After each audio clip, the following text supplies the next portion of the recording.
Learning how to photo edit really isn't that hard. It just seems scary at first when you open up a program like Lightroom or Capture One and you don't recognize any of the controls, which might lead you to look for an easy solution like presets, which are typically a poor investment. Because although they can work, they don't work for everything and they don't teach you what you're doing. That's why if you hop on any social media app, you'll often see comments saying, "How did you make your photo look like that? What presets did you use? Settings, please." People don't know how to reverse engineer a look from someone else's photo because they don't know how to edit in the first place. So even if you have gotten good mileage out of presets, eventually there comes a point where you're going to have to learn what you're doing to use them well. Which, if you're going to go that far, you might as well learn how to edit in the first place so you can just make your own. And once you start putting in the time, it's actually not as bad as it seems. The fact of the matter is, many photographers are lazy. They don't want to take the time to learn photo editing, which is half of photography, and they end up with an ever-expanding archive of thousands of photos, never fully processed, just taking up space on their hard drive. But what if I told you there's actually an easy way to learn how to photo edit, and it doesn't require hours sitting through textbooks or frustrations trying to perfect every single detail? Today, I'll share this with you, which will hopefully help you stop being lazy and finally learn how to edit. Let's begin.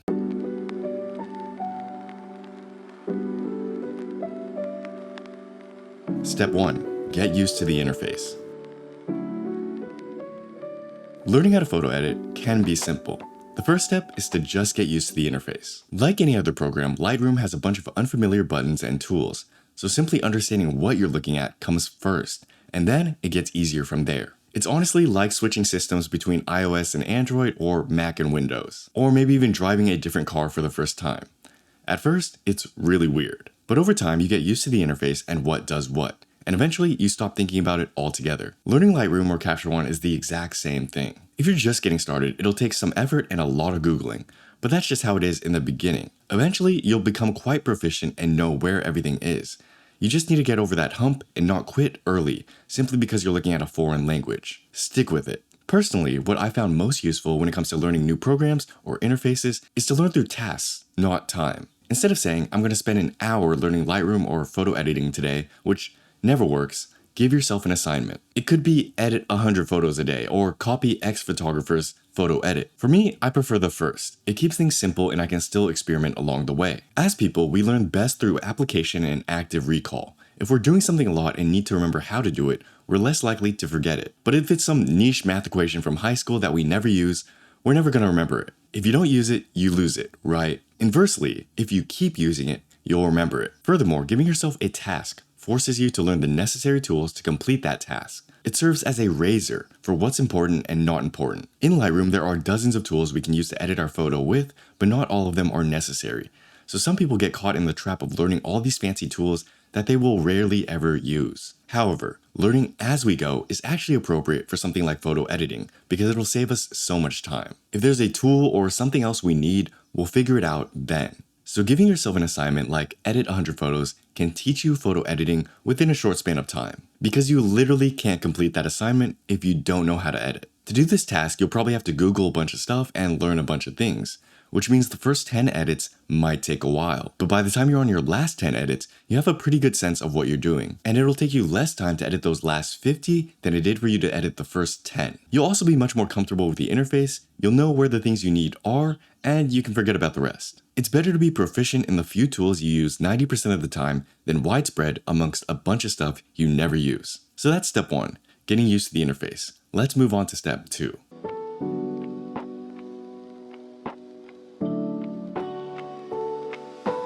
Step 2. Use widespread adjustments.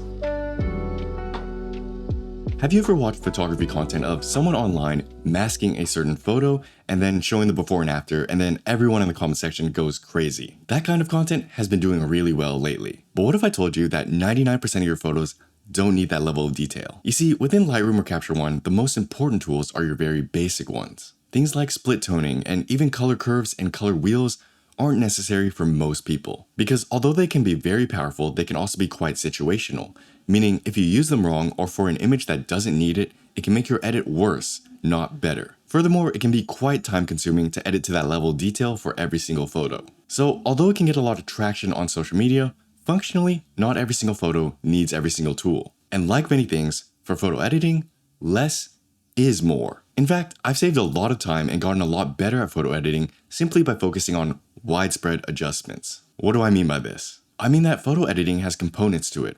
The 20% that accounts for 80% of the edit, and the 80% that accounts for 20% of the edit. The 20% that does the heavy lifting is the part we should really get good at and give more attention to. These things impact the image more and take less time to do, so it's better to focus on them than doing an adjustment no one will notice. What are these components, you might ask? Well, most of them you're probably already familiar with. Things like your basic sliders, tone curves, straightening tools, and even elementary color adjustments. They're not fancy or complicated, but they affect most of your image, and therefore should be considered more important. If you want a basic breakdown of all the basic tools I use, which I'd consider fundamental to photo editing, we cover all of that in Photography Essentials. Check it out. It's free. So personally, I spend most of my time getting those few things right. The photo edit as a whole looks better, sliders are easy to understand, and I can edit much faster that way. It's a waste of time spending all this energy masking or tinting 1% of the photo no one is going to notice. But once you get really good at widespread adjustments, it'll show in your photos. Of course, there are certain photos, the 5-star photos or print-worthy ones, where we want to go to that extra level of detail to make it perfect. But for 99% of your photos, it's not necessary. Try editing with this philosophy in mind. I think you'll find it much easier and photo editing will be much less of a drag.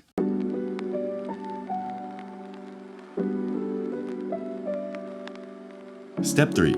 Edit in a lazy way.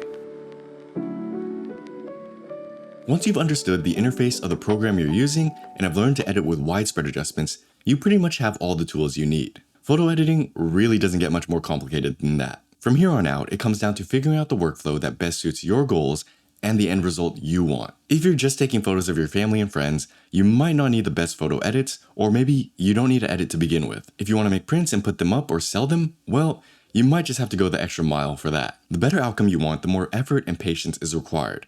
That's unavoidable. But if you find yourself stuck being lazy, understand you don't need to fix that laziness first. In fact, if you're lazy, you can simply edit in a lazy way. Many of us get caught up in excuses, high standards, or whatever, but it's all bullshit. On one side, we have people that complain it's too complicated. On the other side, we have people that complain they want it to be perfect. The first problem we already covered in the first 2 chapters of this video. The second one just needs a little reframing. If you're the type of person who is both lazy and perfectionistic, understand it doesn't have to be that way. You might say things like, it's not going to be perfect, so why even bother? But that kind of thinking just traps you into doing nothing, because you can't be bothered to put in the effort to even attempt to make it perfect. But if perfection is impossible anyways, one of the best things we can learn is to just be okay with that. Tell yourself, I'm going to edit these photos, it's not going to be perfect, I'm a bit lazy, so I'll just do the widespread adjustments, and whatever, it's fine. Hence, editing in a lazy way. Because it's better to have done the work, gone through the folder, edited those photos lazily, even if they didn't come out perfect. These invisible reps which don't seem like they're doing much but pay off later, are necessary for our growth. And you'll learn so much about photography along the way. You can't perfect if you never start, right? So maybe you're not lazy, just perfectionistic and needed to realize that you can still edit your photos regardless. Or maybe you are lazy and it's simply needed to see that photo editing isn't as complicated or as hard as it looks. Regardless of the reason, I hope this video helped you cross that bridge. If you have a friend who also struggles with this and could benefit from watching this, share them this video. Again, if you want to learn more on the actual basics and tools for photo editing, go to Photography Essentials. It's free. If you want to learn all about systems, improving, and getting better at photography, check out Photography Systems. Thanks for watching. Happy shooting. Best of luck. See you next week.